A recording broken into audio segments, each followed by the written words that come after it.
students, and welcome back to my channel. Today we are going to start with the lecture number 1 of a linear algebra, and in today's lecture I will cover the section 1.1. So let's begin with the introduction. Information in science, business and mathematics is often organized into rows and columns to form rectangular array. We called it matrices. Secondly, matrices often appear as tables of numerical data that arise from physical observations. Thirdly, this is particularly important in developing computer programs for solving system of equations because computers are well suited for manipulating arrays of numerical information. Fourth, it is the study of matrices and related topics that forms the mathematical field that we call a linear algebra. So अगर हम लोग clearly बात करें linear अलजब्रा की कि linear अलजब्रा में basically हम लोग क्या चीज़ को स्टडी करते हैं, सो अगर हम इस लीनियर अलजब्रा के नेम के ऊपर फोकस करें, so linear means that we only deal with linear equations, right? And algebra is any equation or any expression that contains a variable x, y or any variable. So linear equations की दो specialities होती हैं. पहली speciality ये होती है that any equation that contains a degree of 1, यानी कोई भी equation जिसमें variable आपके पास उसकी degree 1 हो, वो आपके पास linear equation होती है. और सेकेंडली अगर हम ग्राफिकली इसको देखना चाहते हैं तो ग्राफिकली हमारे पास जो स्ट्रेट लाइन ग्राफ्स होते हैं वो आपके पास लीनियर इक्वेशंस के अंदर आते हैं. तो लीनियर इक्वेशंस की डिग्री 1 होती है और अगर आपको स्ट्रेट लाइन ग्राफ आपके सामने है तो वो हमेशा लीनियर इक्वेशन का ग्राफ होता है. ये थोड़ी सी अंडरस्टैंडिंग के लिए है कि हमारे पास किस तरीके से होता है. 3x में से जो वेरिएबल के साथ आपके पास एक न्यूमेरिकल वैल्यू होती है उसको हमेशा कोफिशिएंट कहा जाता है. x आपका वेरिएबल होता है और जो विदाउट वेरिएबल आपके पास आ रहा होता है वो आपका कांस्टेंट होता है. सिमिलरली अगर आप इस पूरी इक्वेशन को चूज करते हैं with an equality sign, so equality sign के अकॉर्डिंगली हम लोग इसको इक्वेशन कहते हैं और इक्वेशन में हमारे पास लेफ्ट हैंड साइड हमेशा राइट हैंड साइड के इक्वल आती है और इसी को हम एक्सप्रेशन कहते हैं अगर आपके पास जो है वो इक्वालिटी साइन रिमूव हो जाए. लाइक अगर हम इसको लिखते हैं 3x + 5 तो ये हमारे पास एक्सप्रेशन कहलाता है. और पूरी की पूरी इक्वेशन और पूरे के पूरे एक्सप्रेशन में जितनी भी वैल्यूज इस पॉजिटिव नेगेटिव साइन के साथ सेपरेट या इक्वालिटी के साथ सेपरेट हो रही होती हैं उनको सेपरेटली हम कहते हैं कि ये आपके पास टर्म है, ये आपके पास टर्म है और ये भी आपके पास एक टर्म है. ठीक है, this is just for the understanding purpose. Okay, अपना फर्स्ट सेक्शन स्टार्ट करते हैं which is 1.1 of the book which is introduction to the system of a linear equation. Recall that in two dimensions, a line in a rectangular xy coordinate system can be represented by the equation of the form this. हमारे पास जब to dimension की बात की जाती है तो इसका मतलब ये है कि हमारे पास सिर्फ और सिर्फ x और y कोऑर्डिनेट्स होंगे और x और y कोऑर्डिनेट्स में हमारे पास जो general equation of a line लिखी जाती है टू डायमेंशन में वो इस तरीके से लिखी जाती है that is ax + by is equals to c. और इसमें आपके पास a और b दोनों जो है वो ज़ीरो नहीं हो सकते क्योंकि टू डायमेंशन है. टू डायमेंशन में ये ज़रूरी है कि हमारे पास x और y दोनों जो है वो नॉन ज़ीरो होने चाहिए और वो तभी नॉन ज़ीरो होंगे कि अगर उनके कोफिशिएंट्स भी आपके पास नॉन ज़ीरो होंगे. तो ये जो कोफिशिएंट्स है a और b ये आपके पास ज़ीरो नहीं हो सकते. Above is the linear equation in the variables x and y and in the three dimensions plane in a rectangular xyz coordinate system can be represented by the equation of the form this which is ax plus by plus cz which is equals to d. अब ये हमारे पास एक three dimensional equation है जिसमें तीन dimension है x y z और इसमें आपके पास a भी ज़ीरो नहीं हो सकता, b भी ज़ीरो नहीं हो सकता और c भी ज़ीरो नहीं हो सकता. ठीक है, तो अगर आपके पास कोई भी थ्री डायमेंशनल इक्वेशन है तो हम उसको टू डायमेंशन में कन्वर्ट कर सकते हैं उसमें से एक कोफिशिएंट को ज़ीरो करके. लेकिन अगर थ्री डायमेंशन की हम बात कर रहे हैं तो थ्री डायमेंशंस में आपके पास ए बी और सी तीनों के तीनों का नॉन ज़ीरो होना ज़रूरी है. So this is the linear equation in the variable X Y and Z. इसी को अगर हम nth में एक्सटेंड करते हैं तो हमारे पास जो लीनियर इक्वेशन है वो x1 से स्टार्ट होके xn तक चली जाती है और इसका मतलब ये है कि इसमें अब आपके पास जो वेरिएबल्स हैं वो x1 x2 up to so on to xn है और जो उनके कोफिशिएंट्स हैं वो a1 a2 up to so on to an है. That is equals to B, और ये आपका सोर्स टर्म। फर्दर देखते हैं, where a1, a2 and an and b are the constant and the a's are not all zero, यानी a जितने भी हैं वो सारे के सारे जीरो नहीं हो सकते। Now we have the special cases in which n is equals to 2 or n is equals to 3. We will often use variables without subscripts and write a linear equation as. अगर आपके पास दो n is equals to 2 है, मतलब आपके पास two dimensional equation है, तो उसमें हमारी कोशिश यही होती है कि हम x और y के साथ लें। बट अगर आप इसको इस तरह से भी लेना चाहते हैं, a x1 plus b x2 that is equals to c, तो ये भी हमारे पास एक two dimensional linear equation consider की जाती है। लेकिन यूजुअली होता ऐसे है कि टू डायमेंशन के लिए हम प्रेफर करते हैं कि हमारे पास जो वेरिएबल्स हैं वो x और y हों, और थ्री डायमेंशनल के लिए भी हम प्रेफर करते हैं कि हमारे पास जो वेरिएबल्स हैं वो एक्स वाई जी हों। इसी तरह से थ्री डायमेंशन है तो उसमें भी हम इस तरह से एक्स वाई जी को यूज़ करते हैं।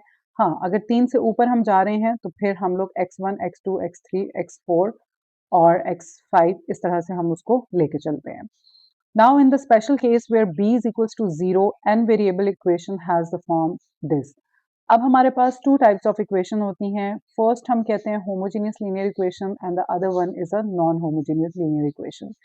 अभी जो हमारे पास ये एक इक्वेशन लिखी हुई है, ये भी और ये भी, इसमें हमारे पास जो b है that is not equals to 0 है। अगर आपके पास कोई ऐसी इक्वेशन आ जाती है जिसमें आपके पास b is not equals to 0 होता है, तो उसको हम ये कहते हैं कि वो आपके पास नॉन होमोजेनियस लीनियर इक्वेशन है। लेकिन अगर यही b आपके पास 0 पे चला जाता है, तो पूरी इक्वेशन आपके पास इक्वल्स टू 0 हो जाती है। तो इसको हम कहते हैं कि ये आपके पास होमोजेनियस लीनियर इक्वेशन है। वो टू डायमेंशन भी हो सकती है, वो थ्री डायमेंशन भी हो सकती है, एंड वो सो ऑन एन डायमेंशन तक भी एक्सटेंड हो सकती है। Next, we need to discuss the example number 1. The below equations are the linear equations. इनको हम डिस्कस कर लेते हैं कि ये कैसे linear equations है। अब अगर आप यहाँ पर देखें तो आपके पास लिखा हुआ है x प्लस 3y। अब यहाँ पे दो वेरिएबल्स हैं और दोनों की जो पावर है वो 1 है। अब जब दोनों की पावर आपके पास 1 है तो इट्स मीन कि ये आपके पास लीनियर इक्वेशन है, और इसकी जो डायमेंशन है वो 2D है, क्योंकि आपके पास दो वेरिएबल्स यूज हो रहे हैं x एंड y। नेक्स्ट को देखते हैं। अब यहाँ पर हमारे पास तीन वेरिएबल्स हैं x, y और z, और तीनों की पावर हमारे पास 1 है। तो इसका मतलब ये भी आपके पास लीनियर इक्वेशन है, लेकिन इसकी जो डायमेंशन है वो x, y, z ये थ्री डायमेंशनल है। इसी तरह से आगे चलते हैं, तो आपके पास यहाँ पर जो वेरिएबल्स हैं x1, x2, x3, x4 है। तो यहाँ पर हमारे पास x1 की पावर 1 है, x2 की पावर 1 है, x3 की पावर 1 है और x4 की पावर 1 है, और ये जो है आपके पास एक लीनियर इक्वेशन है। इसी तरह से लास्ट में देखते हैं तो हमारे पास nth तक जा रही है, और ये इसकी पावर भी 1 है, इसकी पावर 1 है और इसकी पावर भी 1 है। इन बिटवीन ये हमारे पास कंटिन्यूएशन का साइन है। इट्स मीन कि जितने भी वेरिएबल्स इसके दरमियान में आ रहे हैं उन सबकी पावर 1 है। इसका मतलब है कि ये भी आपके पास एक लीनियर इक्वेशन है। अब अगर हम इन चारों इक्वेशंस को गौर करें तो हमारे पास ये जो फर्स्ट इक्वेशन है दैट इज इक्वल्स टू 7, यानी यहाँ पर जो हमारा b फंक्शन है वो 7 है। इसका मतलब कि ये हमारे पास नॉन होमोजेनियस इक्वेशन है। सेकंड वाले को देखें तो इक्वालिटी के बाद हमारे पास -1 है। इट्स मीन ये भी आपके पास नॉन होमोजेनियस इक्वेशन है। फोर्थ वन को देखें तो अगेन हमारे पास यहाँ पर 1 आ रहा है, सो इसका मतलब कि ये भी हमारे पास एक नॉन होमोजेनियस इक्वेशन है। लेकिन अगर हम इस थर्ड वन को डिस्कस करें तो यहाँ पे इक्वालिटी के बाद 0 आ रहा है। इसका मतलब है कि ये हमारे पास होमोजेनियस लीनियर इक्वेशन है।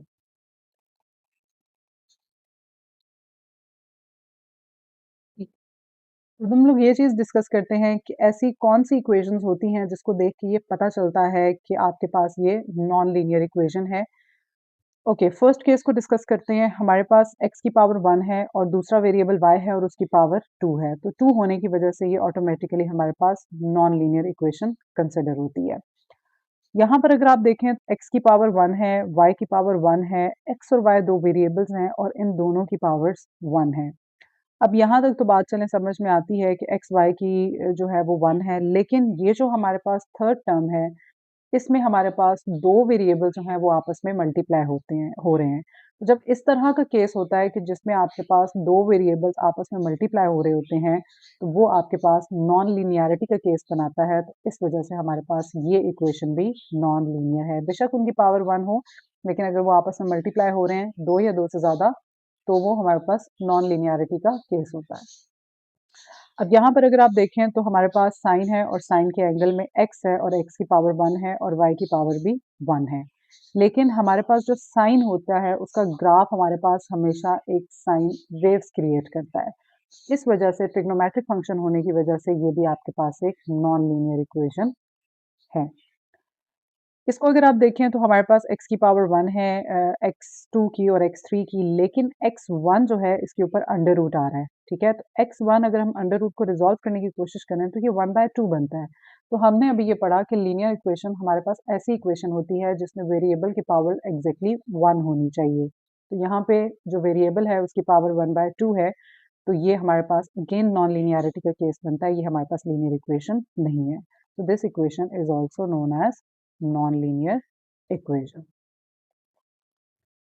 नेक्स्ट हम देखते हैं कि जनरल लीनियर सिस्टम क्या होता है। पहले हम ये देख लेते हैं कि आपके पास लीनियर सिस्टम क्या होता है। लीनियर इक्वेशन हम लोग कहते हैं कि अगर आपके पास वन इक्वेशन है तो वो हमेशा आपके पास कहलाती है लीनियर इक्वेशन, ठीक है? लेकिन अगर आपके पास मिनिमम 2 इक्वेशंस आ गई हैं एट अ टाइम और आपने उनको सॉल्व करना है, यानी 2 इक्वेशंस हैं और आपने उनको सॉल्व करना है, तो वो आपके पास सिस्टम को क्रिएट कर देती हैं और सिस्टम की बेसिस पे हम उसको कहते हैं कि ये आपके पास लीनियर सिस्टम है। अब जनरल लीनियर सिस्टम की अगर हम बात करें तो हमारे पास जो जनरल लीनियर सिस्टम होता है उसमें आपके पास nth टर्म तक इक्वेशंस और वेरिएबल्स कंसिडर किए जाते हैं। Now, a finite set of linear equations is called the system of linear equations, और more briefly linear systems आप इनको दोनों बुला सकते हैं, system of linear equations और linear systems. The variables are called the unknowns, और जो variables यहाँ पे use हो रहे होते हैं उसको हम कहते हैं कि ये आपके पास unknowns हैं। The general linear system of m equations in the n unknowns is x1, x2 and xn can be written as, हमारे पास m equations हैं जो कि generic equations को represent कर रहे हैं और n unknowns हैं जो आपके पास nth टर्म तक जेनेरिक वेरिएबल्स जो हैं वो प्रोसीड करेंगे। तो ये आपके पास फर्स्ट इक्वेशन है, ये सेकंड है, ये कंटिन्यूएशन है और ये लास्ट है। अब यहाँ पर आप देखें तो हमारे पास डाउनवर्ड ये आपके वेरिएबल्स हैं जो जा रहे हैं ए एम तक, सॉरी कोफिशिएंट्स हैं जो जा रहे हैं, और यहाँ पर आपके वेरिएबल्स हैं x1, x2 टू xn, ये आपके वेरिएबल्स प्रोसीड कर रहे हैं। सो ये जो अब हमारे पास एक सिस्टम है, ये आपके पास एक जेनेरिक सिस्टम है, या हम इसको जनरल लीनियर सिस्टम भी कहते हैं। तो यहाँ पे ये कंटिन्यूएशन आपके पास इस चीज़ को रिप्रेजेंट करता है कि ये हमारे पास एक जनरल लीनियर सिस्टम है। ओके, अब हम ये देखते हैं कि लीनियर सिस्टम्स इनटू अननोन्स। अब यहाँ पर हमने ये देखना है कि अगर हमारे पास ऐसा लीनियर सिस्टम है जिसमें 2 अननोन्स हैं और 2 ही इक्वेशंस हैं, तो हमारे पास किस टाइप के सॉल्यूशन जो है वो अराइज़ होते हैं और ग्राफिकली हम उनको कैसे देख सकते हैं, और अगर हमें सॉल्व करना है तो उस तरीके से हम कैसे चीज़ों को समझ सकते हैं, इसको ज़रा हम डिटेल से देखते हैं। So linear system in two unknowns arise in connection with the intersection of lines. जब दो systems हैं, दो unknowns, system एक है उसमें दो unknowns हैं, तो इसका मतलब है दो lines हैं और वो किसी न किसी point पे एक दूसरे को intersect कर रही हैं। Most probably कर भी सकती हैं और नहीं भी कर सकती। इसको अब हम देखते हैं कि ऐसी कौन-कौन सी possibilities हमारे पास arise होती हैं। In which the graph of the equations are line in the xy plane. xy plane में जब हम 2D में बात कर रहे होते हैं तो हमारे पास lines होती हैं, straight lines. Each solution x comma y of this system corresponds to a point of intersection of the line. So there are total 3 possibilities. अब हमारे पास 3 possibilities आती हैं इस intersection of lines की वजह से. First one, the line may be parallel and distinct, in which case there is no intersection and consequently no solution. Parallel lines का मतलब ये है आपके ग्राफ में दो इस तरह की लाइंस प्रोसीड हो रही हैं और उनका पॉइंट ऑफ इंटरसेक्शन कहीं पे भी नहीं आ रहा होता। इस केस में हम ये कहते हैं कि हमारे पास नो सॉल्यूशन है, हम इसका सॉल्यूशन फाइंड आउट नहीं कर सकते। सेकंड केस ये है, द लाइन में intersect at only one point, in which case the system has exactly one solution. दूसरा पॉसिबिलिटी ये होती है कि आपका एक ग्राफ में लाइन जो है वो प्रोसीड कर रही है और उनका यहाँ पे कहीं पे पॉइंट ऑफ इंटरसेक्शन बनता है। सो इस केस में हम ये कहते हैं कि हमारे पास एक सॉल्यूशन यानी वन सॉल्यूशन इस सिस्टम का एग्जिस्ट करता है। थर्ड पॉसिबिलिटी ये होती है द लाइन में coincide in which case there are infinitely many points of intersection and consequently many solutions. अब इसमें ये होता है कि एक लाइन आपके पास जा रही है और उसी के ऊपर ही हमारे पास दूसरी लाइन जो है वो जा रही है। इसका मतलब ये होता है कि आपके पास इनफाइनाइटली मैनी सॉल्यूशंस का केस है, यानी आपके पास बहुत सारे ऐसे पॉइंट्स हैं जहाँ पे आपकी दोनों लाइंस जो है वो मीट कर रही हैं, तो उसको हम ये कहते हैं कि आपके पास मैनी सॉल्यूशंस हैं या इनफाइनाइटली मैनी सॉल्यूशंस हैं। अब इसको ज़रा हम ग्राफिकली देखते हैं कि ग्राफिकली हम किस तरह से देख सकते हैं। अब अगर आप इसको ग्राफिकली देखें तो ये हमारे पास पहला जो केस है, इसमें एक ब्लू लाइन है, डार्क ब्लू और एक लाइट ब्लू लाइन है और इसमें हमारे पास नो सॉल्यूशन का केस है क्योंकि इनका पॉइंट ऑफ इंटरसेक्शन बनता ही नहीं है। आप इस लाइन को जितना मर्ज़ी एक्सटेंड कर लें यहाँ से, इधर से आप इसको जितना मर्ज़ी एक्सटेंड कर लें, ये किसी भी पॉइंट पे जाके मीट नहीं होती है। दूसरी पॉसिबिलिटी है वन सॉल्यूशन की। अब यहाँ पर आप देखें ये दोनों लाइन्स इस पॉइंट पे इंटरसेक्ट कर रही हैं, तो ये इनका पॉइंट ऑफ इंटरसेक्शन है और इसका मतलब है कि ये हमारे पास वन सॉल्यूशन का केस है। थर्ड चीज़ को अगर हम देखें तो हमारे पास इनफाइनाइटली मैनी सॉल्यूशंस का केस है। किस तरीके से कि अगर आप यहाँ पे देखें तो ये नीचे आपके पास लाइट ब्लू लाइन है और ऊपर डॉटेड आपको डार्क ब्लू लाइन नज़र आ रही होगी। तो ये जो लाइन है इसका मतलब है कि आप इसको जितना मर्ज़ी एक्सटेंड कर लें, ये दोनों लाइन्स बिल्कुल एक दूसरे के ऊपर रहेंगी। इस तरह से हम इसको कहते हैं कि ये आपके पास इनफाइनाइटली मैनी सॉल्यूशंस का केस है। अब एक चीज़ हमने यहाँ पे समझनी है, कंसिस्टेंट और इनकंसिस्टेंट के दरमियान में डिफरेंस। अब जो हमारे पास कंसिस्टेंट सिस्टम होता है, कंसिस्टेंट सिस्टम में हमारे पास 2 सॉल्यूशंस जो है वो रहते हैं। एक हमारे पास रहता है वन सॉल्यूशन। अगर आपके पास वन सॉल्यूशन आ रहा है, तो इसका मतलब है कि आपका सिस्टम जो है वो कंसिस्टेंट है और अगर हमारे पास इनफाइनाइट मैनी सॉल्यूशंस आ रहे हैं, इसका मतलब है कि आपके पास जो सिस्टम है, वो कंसिस्टेंट है। इन दोनों केसेस में हमें जो सिस्टम है वो सॉल्यूशन प्रोवाइड करता है। दूसरा हमारे पास होता है इनकंसिस्टेंट सिस्टम्स। जो इनकंसिस्टेंट सिस्टम्स होते हैं उसमें एक ही पॉसिबिलिटी होती है and that is the possibility of no solution. No solution का मतलब है कि आपके पास लाइन का कोई भी पॉइंट ऑफ इंटरसेक्शन मौजूद नहीं है। उस केस में आप सॉल्यूशन फाइंड आउट ही नहीं कर सकते और जब आप सॉल्यूशन फाइंड आउट ही नहीं कर सकते तो इसका मतलब है कि सिस्टम आपका inconsistent. Okay, so linear system is consistent if it has at least one solution and inconsistent if it has no solution. आपका कोई भी लीनियर सिस्टम जो है वो कंसिस्टेंट उस वक्त होता है जब उसका वन सोल्यूशन होता है और इनकंसिस्टेंट उस वक्त होता है जब आपके पास नो सोल्यूशन होता है. So a consistent linear system of two equations into unknowns has either one solution or infinitely many solutions. दूसरे स्टेप में वो ये कहना चाह रहा है कि जो कंसिस्टेंट लीनियर सिस्टम होते हैं वो टू इक्वेशंस के साथ वो आपको दो पॉसिबल सॉल्यूशंस देते हैं, या तो वन सॉल्यूशन देंगे या तो इनफाइनाइटली मैनी सॉल्यूशंस देंगे। उसके अलावा आपके पास कोई और पॉसिबिलिटी नहीं होती and there are no other possibilities. So this is a very important note.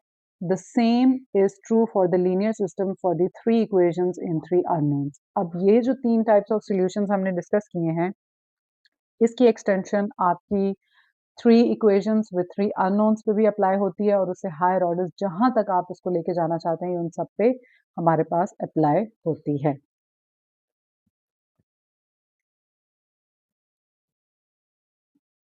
अब हम जरा समझते हैं कि linear system in three unknowns हमने किस तरह से देखने हैं और इसको हम ग्राफिकली पहले एनालाइज करते हैं, फिर हम सॉल्व करके भी देखेंगे।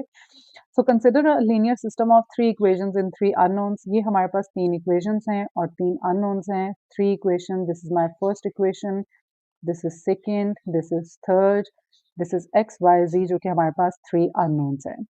अब हम मूव कर रहे हैं थ्री डायमेंशन के अंदर। जब हम थ्री डायमेंशन में मूव करते हैं तो जो स्ट्रेट लाइन ग्राफ्स होते हैं वो चेंज होके प्लेन में चले जाते हैं। ठीक है, थ्री डायमेंशन में वो आपको प्लेन नजर आते हैं यानी प्लेट्स की फॉर्म में। So again, there are only three possibilities: no solution, one solution, or infinitely many solutions. So we have an important note: every system of linear equation has zero, one और infinitely many solutions. Zero का मतलब है कि हमारे पास no solution का case होता है, and there are no other possibilities. जितने भी आपके पास linear systems होंगे, चाहे उसमें number of equations and number of unknowns equal हैं या नहीं हैं, लेकिन आपके पास जो रिजल्टेंट शो होता है in the form of solutions कि आपके पास कैसे सॉल्यूशंस आ रहे हैं, तो उसमें आपके पास तीन ही पॉसिबिलिटीज हमेशा अराइज होती हैं, which is no solution, one solution and infinitely many solutions. Okay, अब हम इसको ग्राफिकली देखते हैं। अगर आप फर्स्ट केस देखें तो हमारे पास तीन प्लेट्स हैं, ये पहली है, ये दूसरी है, ये तीसरी है, इनमें गैप है और ये किसी भी पॉइंट पे मीट नहीं कर रही, तो इसका मतलब है कि ये नो सॉल्यूशन का केस है। पैरेलल प्लेट्स हैं थ्री और इनका कोई भी पॉइंट ऑफ इंटरसेक्शन नहीं है। सेकंड वाले को डिस्कस करें तो इसमें आप देखें तो हमारे पास पॉइंट ऑफ इंटरसेक्शन तो है, लेकिन एक पॉइंट ऑफ इंटरसेक्शन ये है और एक पॉइंट ऑफ इंटरसेक्शन ये है। अब दो पॉइंट ऑफ इंटरसेक्शन होने की वजह से अभी हमने बात की है कि हमारे पास हमेशा वन सॉल्यूशन के केस में एक ही पॉइंट ऑफ इंटरसेक्शन होता है, चाहे आपके पास जितनी मर्जी इक्वेशंस इन्वॉल्व हों। अब यहाँ पे हमारे पास टोटल तीन प्लेट्स हैं, तो तीन इक्वेशंस थी, लेकिन पॉइंट ऑफ इंटरसेक्शन दो हैं, जो कि इस केस में भी हमारे पास नो सॉल्यूशन का केस होता है। और जो आपके पास पैरेलल प्लेट्स पड़ी हुई हैं, उनका कोई भी कॉमन इंटरसेक्शन नहीं है। थर्ड केस को देखें तो इसमें हमारे पास तीन पॉइंट्स ऑफ इंटरसेक्शन है, वन, टू एंड थ्री। अब ये जो तीन पॉइंट्स ऑफ इंटरसेक्शन है, अगेन हमारे पास ये नो सॉल्यूशन का केस है और कोई भी इसमें एक कॉमन इंटरसेक्शन नहीं है। फोर्थ केस में हमारे पास दो प्लेट्स पड़ी हुई हैं और एक दो जो है वो बिल्कुल एक दूसरे के साथ इंटरसेक्ट कर रही हैं कम्प्लीटली, और एक जो है वो पैरेलल में पड़ी हुई है, तो ये भी आपके पास नो सॉल्यूशन का केस है, क्योंकि इनका भी जो एक प्लेट है वो टोटल पैरेलल होने की वजह से उसका पॉइंट ऑफ इंटरसेक्शन नहीं है। ओके, नेक्स्ट को देखते हैं। यहाँ पर आपके पास ये तीन प्लेट्स हैं और यहाँ पर आपको एक छोटा सा सर्कल नज़र आ रहा होगा, इसका मतलब है कि ये एक इनका पॉइंट ऑफ इंटरसेक्शन है और एक पॉइंट ऑफ इंटरसेक्शन होने की वजह से इसका वन सॉल्यूशन है। नेक्स्ट केस में देखते हैं तो हमारे पास तीन प्लेट्स हैं जो एक साइड से बिल्कुल इस तरीके से कनेक्ट हो रही हैं, तो ये हमारे पास इनफाइनाइट मैनी सॉल्यूशन का केस है, बिकॉज यहाँ से आपकी प्लेट कनेक्ट होना स्टार्ट हो रही है एंड थ्रू आउट यहाँ तक आपकी प्लेट जो है वो कनेक्ट हो रही है। इसमें मोर देन वन पॉइंट्स हैं, तो इस केस में हम इसको कहते हैं कि ये आपके पास इनफाइनाइटली मैनी सॉल्यूशंस का केस है। नेक्स्ट केस को देखते हैं। तीन प्लेट्स हैं और तीनों के तीनों एक दूसरे के साथ जो है वो बिल्कुल कनेक्टेड हैं कम्प्लीटली। सो इसमें हम लोग अगेन यही कहेंगे कि आपके पास मोर देन वन पॉइंट्स हैं, तो इनफाइनाइट मैनी सॉल्यूशंस का केस है। इन प्लेट्स को अगर देखें तो दो प्लेट्स आपके पास टोटली कनेक्टेड हैं, ये वाली बिल्कुल एक दूसरे के साथ कनेक्टेड हैं, और जो थर्ड है वो इस पॉइंट से लेके इस पॉइंट तक आपके पास कनेक्टेड है, तो ये भी आपके पास जो है वो इनफाइनाइट मैनी सॉल्यूशंस का केस है, क्योंकि इसमें भी आपका इंटरसेक्शन जो है वो मोर देन वन पॉइंट पे है। This is the case of infinite many solutions. अब अगर हम पहले फोर एग्जांपल्स की बात करें, one, two, three and four, ये जो फोर के फोर पॉइंट्स हैं, इसमें आपका जो सिस्टम है वो इनकंसिस्टेंट है, क्योंकि ये सारी की सारी एग्जांपल्स जो हैं वो आपके पास नो सॉल्यूशन की एग्जांपल्स हैं। उसके बाद जो हमारे पास फाइव, सिक्स, सेवन और एट है, ये सारा का सारा आपके पास कंसिस्टेंट सिस्टम है, क्योंकि इसमें आपके पास वन सॉल्यूशन और इनफाइनाइट मैनी सॉल्यूशंस का केस आ रहा है। तो इस तरह से हम ग्राफिकली बता सकते हैं टू डायमेंशन में भी और थ्री डायमेंशन में भी कि आपके पास वन सॉल्यूशन किस केस में अराइज होता है, नो सॉल्यूशन किस केस में अराइज होता है, और इनफाइनाइट मैनी सॉल्यूशंस किस केस में अराइज होते हैं। ठीक है, नेक्स्ट हम लोग एग्जांपल डिस्कस करते हैं जिसमें हम दो इक्वेशंस को लेंगे और दो इक्वेशंस के साथ दो ही अननोन्स आएंगे, और इसमें हमने ये देखना है कि आपके पास जो इक्वेशंस है उसका सॉल्यूशन हम लोग निकाल के कैसे बता सकते हैं कि आपके पास जो है वो किस टाइप का सॉल्यूशन है और सिस्टम कैसा होगा।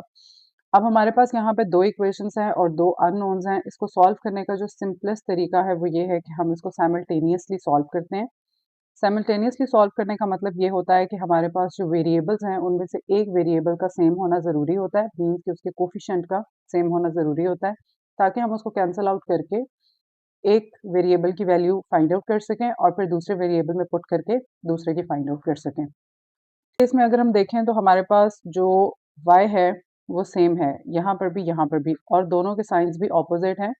अगर हम इन दोनों इक्वेशंस को ऐड अप करते हैं तो ऐड इक्वेशन 1 एंड 2, तो हम इसको इजीली सिंप्लीफाई कर सकते हैं. So I'm just adding it with 1, 2x plus y that is equals to 6. और जब आप इसको सिंप्लीफाई करेंगे तो ये कैंसिल हो जाएगा. यहाँ से आपके पास आ जाएगा 3x that is equals to 7 और यहाँ से वैल्यू आ जाएगी x is equals to 7/3. उसके बाद x की वैल्यू निकालने के बाद अब आपके पास ये ओपन चॉइस होती है कि आप इक्वेशन नंबर 1 में पुट करें या इक्वेशन नंबर 2 में पुट करें. तो मैं इसको इक्वेशन नंबर 1 में पुट करना चाह रही हूँ. आप चाहें तो इसको इक्वेशन नंबर 2 में भी पुट कर सकते हैं. Put value of x in equation 1. So it's become x minus y that is equals to 1. So x is 7/3 minus y that is equals to 1. हम इसको simplify करेंगे. 7/3 minus 1 that is equals to y. और यहाँ से हमारे पास LCM लेने के बाद आपके पास आ जाता है y is equals to 4/3. अब हमारे पास यहाँ पर जो solution set बनता है वो ये बनता है कि solution set is equals to x is 7/3 and y is 4/3. ये हमारे पास solution set है और ये वो solution set है कि अगर हम इसको इस सिस्टम के अंदर पुट करते हैं तो हमारी left hand side right hand side के इक्वल आती है. और अगर ऐसा कोई सोल्यूशन आपको मिल रहा है कि जिसमें आपकी left hand side right hand side के इक्वल आ जाए, इसका मतलब है कि वो आपके पास वन सोल्यूशन का केस है. अब यहाँ पे ये हमारे पास वन सोल्यूशन है और सेकेंडली जो सिस्टम है हमारे पास वो कंसिस्टेंट है. और ये बात आपने याद रखनी है कि हमारे पास जितने भी सिस्टम में इक्वेशंस होती हैं उन सब का सेटिस्फाई होना ज़रूरी होता है. अगर उसमें से कोई एक भी सेटिस्फाई नहीं होती तो वो उस सिस्टम का सोल्यूशन नहीं होता है. अब हम इसको चेक कर लेते हैं कि हम इसको किस तरीके से चेक कर सकते हैं. आपके पास अगर पहली इक्वेशन है, हम यहाँ पर x को पुट करते हैं 7/3 minus 4/3 that is equals to 1. तो अगर आप इसको सिंप्लीफाई करें so we got 3/3 that is equals to 1 और 1 इज इक्वल्स टू 1. तो ये आपकी पहली इक्वेशन सेटिस्फाई होती है इस सोल्यूशन के साथ. दूसरी को चेक कर लेते हैं. You have 2 7/3 plus 4/3 that is equals to 6. So 14/3 plus 4/3 that is equals to 6 and you got 18 divided by 3 that is equals to 6. So जब आप इसको simplify करेंगे so you got 6 is equals to 6. तो ये भी आपकी satisfy होती है. अब हमने ये solution निकाला, इसमें put किया, हमारे system ने भी satisfy किया और secondly आपका ये one solution का case है और system आपके पास consistent है. अब एक और एग्जाम्पल डिस्कस करते हैं जिसमें हम लोग ये देखते हैं कि हमारे पास ऐसा क्या पॉसिबिलिटी अराइज होती है कि आपके पास नो सोल्यूशन का केस होता है. यहाँ पर हमारे पास x plus Y is equals to 4 है and 3x plus 3y is equals to 6 है. उसी तरीके से हम एक वेरिएबल को सेम करने की कोशिश करेंगे. This is my equation number 1 and this is my equation number 2. Okay, अब जो हमारे पास इक्वेशन नंबर 1 है इसके साथ हम 3 को मल्टीप्लाई करेंगे और 3 को मल्टीप्लाई करने से हमारा जो फर्स्ट वेरिएबल है x वो इक्वल हो जाता है 3x के. लेकिन साइंस हमारे पास सेम रहेंगे. तो जब हमारे पास साइन सेम होते हैं तो हम इक्वेशन को सब्ट्रैक्ट करते हैं ताकि हमारे पास जो लोअर वाली इक्वेशन होती है उसकी साइन चेंज होके हम उसको कैंसल आउट कर सकें. अभी हम मल्टीप्लाई करेंगे. मल्टीप्लाइंग 3 विद इक्वेशन 1 और यहाँ पर हमारे पास आ जाता है 3x plus 3y that is equals to 4 और सेकेंड हमारी इक्वेशन ऐसी ही रहती है which is 3y is equals to 6. अब हम इन दोनों को सब्ट्रैक्ट करेंगे. सब्ट्रैक्ट करने से आपका जो लोअर वाला इक्वेशन होते हैं उसके साइन इन्वर्ट हो जाते हैं. पॉजिटिव हो तो नेगेटिव, नेगेटिव हो तो पॉजिटिव. हम इसको कैंसिल करेंगे. ये कैंसिल करने से आपका ये भी कैंसिल हो गया. So 0 plus 0 that is equals to sorry यहाँ पर आपके पास 12 आएगा. ठीक है. So 12 minus 6 you got 6. तो हमारे पास जो इक्वेशन बनती है वो बनती है 0 इज इक्वल्स टू 6 और ये एक इनवैलिड टर्म है. 0 कभी भी हमारे पास 6 के इक्वल नहीं हो सकता. ठीक है. अब ये जो चीज़ यहाँ पे अराइज हुई है कि हमारे पास वेरिएबल पार्ट टोटली ही वैनिश हो गया है और कांस्टेंट आपको रिजॉल्व करके कोई ना कोई वैल्यू दे रहा है which is not equals to 0 but other than 0. Positive और नेगेटिव कुछ भी हो सकती है. तो इस तरह की पॉसिबिलिटी में हमारे पास जो सिस्टम होता है उसका नो सोल्यूशन होता है. और जब आपके पास नो सॉल्यूशन बन गया तो डेफिनेटली आपका जो सिस्टम है वो इनकंसिस्टेंट है। ओके, थर्ड केस को डिस्कस करते हैं जिसमें हमारे पास इनफाइनाइटली मैनी सॉल्यूशंस का केस किस तरीके से अराइज होता है और आपने सिस्टम्स को कैसे सॉल्व करना होता है। हमने अगेन एक डिफरेंट सिस्टम लिया है और इस सिस्टम को हम लोग सिंप्लीफाई कर सकते हैं बिल्कुल उसी तरह से। हमने एक वेरिएबल को सेम रखना है। तो this is our equation number 1 and this is our equation number 2। तो हम इसको यहाँ पर सिंप्लीफाई करने के लिए सिंपली हम जो फर्स्ट इक्वेशन है उसको अगर हम 4 से मल्टीप्लाई करते हैं तो हमारे पास जो फर्स्ट x है वो उसका कोफिशिएंट सेम हो जाता है और डेफिनेटली हमारे पास सेम साइंस हैं तो हमें सबट्रैक्ट करना पड़ेगा। सो इक्वेशन 1 के साथ जब हम 4 को मल्टीप्लाई करते हैं so we got 16x minus 8y that is equals to 4 और जो लोअर वाली है वो आपके पास 16x minus 8y which is equals to 4। आप इसको सिंप्लीफाई करेंगे, this is your plus, this is plus, हमें सब्ट्रैक्ट करना है। सब्ट्रैक्ट किए बगैर ये सिंप्लीफाई नहीं हो सकती।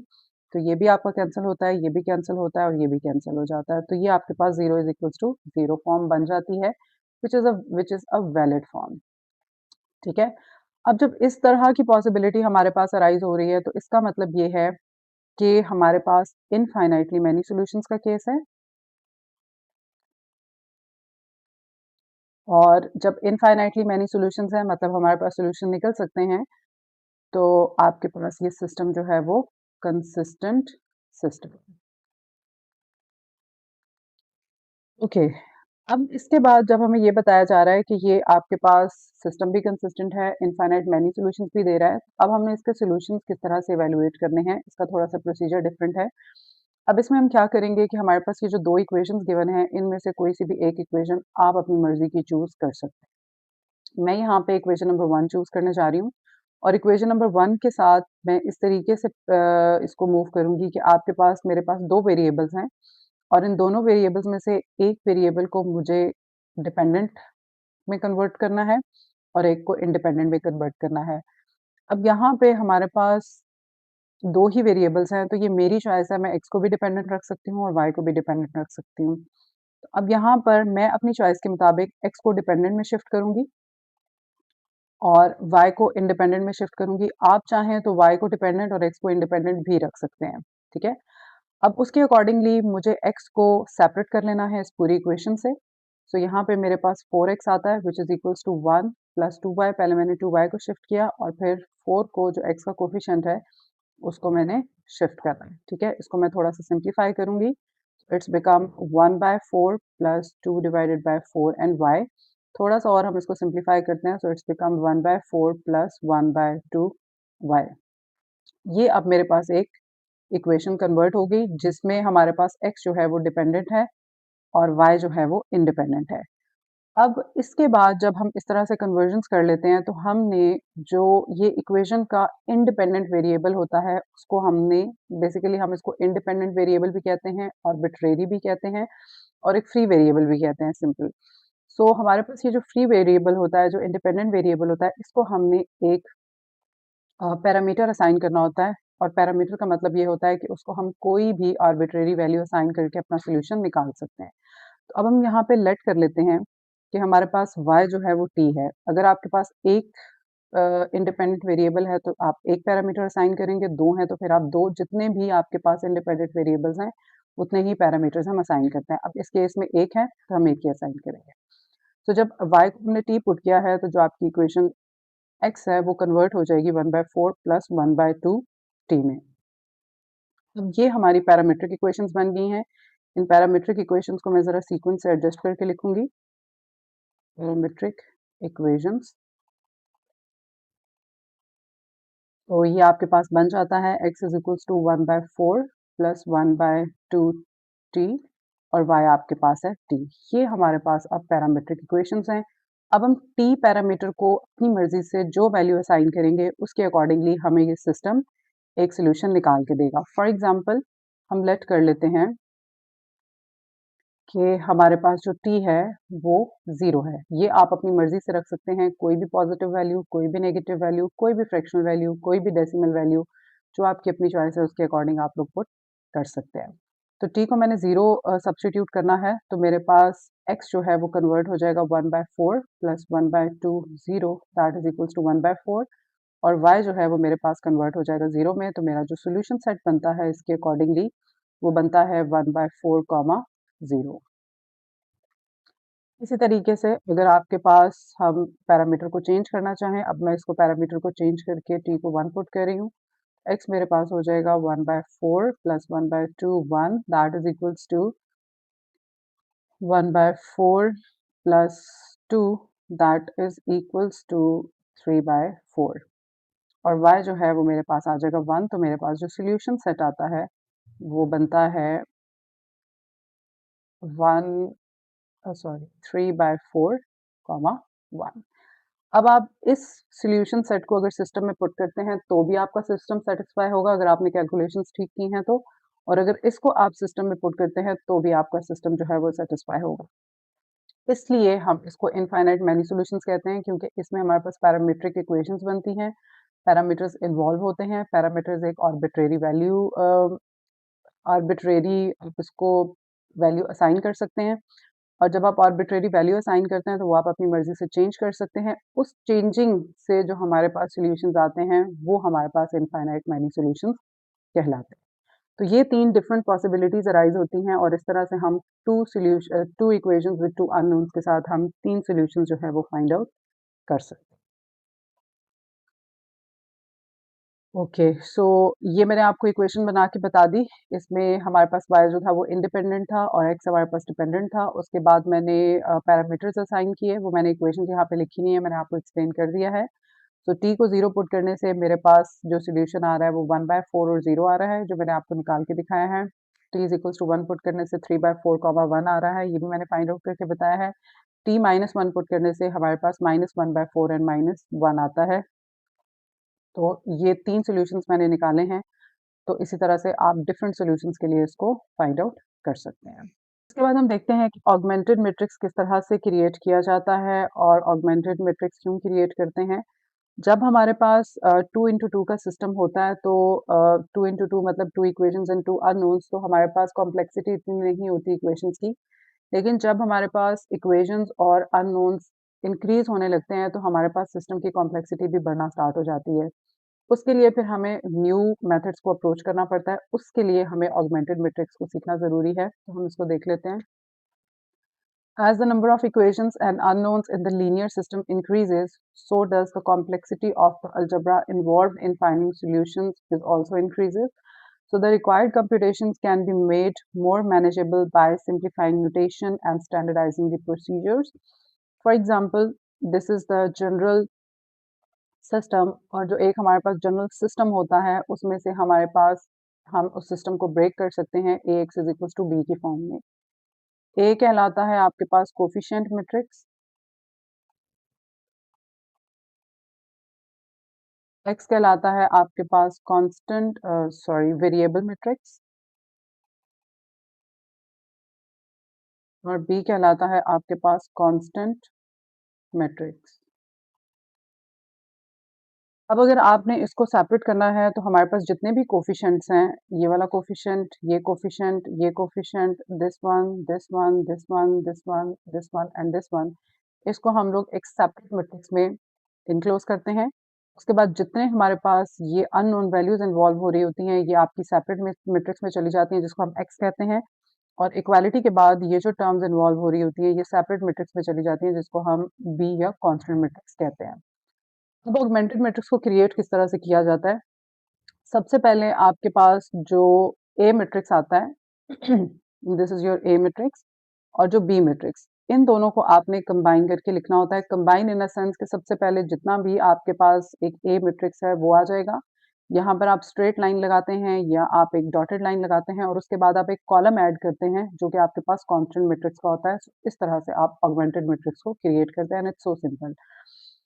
फॉर एग्जाम्पल ये मेरे पास एक सिस्टम है, इस सिस्टम में से मैं इस सिस्टम से easily A X is equal to B को सेपरेट कर सकती हूँ। तो ए को हम सेपरेट करते हैं, हमारे पास इसका कोफिशिएंट है 1, इसका कोफिशिएंट है 1, इसका कोफिशिएंट है 2, इसका कोफिशिएंट है 2, इसका कोफिशिएंट है 4, इसका कोफिशिएंट है -3 इसका कोफिशिएंट है 3, इसका कोफिशिएंट है 6, इसका कोफिशिएंट है -5 और हमारे पास जो अननोन्स इन्वॉल्व हो रहे हैं वो x1 है, x2 है और x3 है। x हमारे पास हो जाता है x1, x2 and x3। After that अब बी मैट्रिक्स है, तो बी मैट्रिक्स हमारे पास ये पूरा का पूरा इन्वॉल्व हो रहा है, सो बी मैट्रिक्स हमारे पास हो जाएगा 9, 1 एंड 0। अब आपने ऑगमेंटेड मैट्रिक्स लिखना है तो हम किस तरह से लिखेंगे? आपका ए मैट्रिक्स पूरा का पूरा, दरमियान में आप स्ट्रेट लाइन या डॉटेड लाइन लगाएंगे और फिर उसके बाद आप एक बी मैट्रिक्स का कॉलम ऐड करेंगे। तो ये हमारा पूरा का पूरा ए मैट्रिक्स है। उसके बाद यहाँ पर डबल स्पेस, बुक्स में आपको डबल स्पेस देखने को मिल जाती हैं, लेकिन आपने कोशिश ये करनी है कि आप इसको डॉटेड या स्ट्रेट लाइन से सेपरेट करें ताकि आपको याद रहे कि ये आपका बी मैट्रिक्स है, अदरवाइज फिर आप अपनी कैलकुलेशन में मिस्टेक कर देंगे। तो यहाँ पर स्ट्रेट लाइन या डॉटेड लाइन लगाएंगे और ये हमारे पास कॉलम ऐड हुआ हुआ है बी मैट्रिक्स का। So that's how you can create an augmented matrix. और ये ज़रूरी नहीं है कि ऑगमेंटेड मैट्रिक्स जो आप क्रिएट करते हैं वो हमेशा आपके पास एक स्क्वायर मैट्रिक्स आता है या उसी सिस्टम का क्रिएट होता है जिसमें नंबर ऑफ इक्वेशंस और अननोन्स इक्वल होते हैं। इसमें ऐसी कोई रिस्ट्रिक्शन नहीं है, आपके पास जितनी भी इक्वेशंस हो, जितने भी अननोन्स हो, उसके अकॉर्डिंगली आप अपने ऑगमेंटेड मैट्रिक्स को क्रिएट कर सकते हैं। So that's all for today's lecture. So thank you so much for tuning in. I'll see you soon in the next video. Don't forget to subscribe my channel. Take care and stay blessed.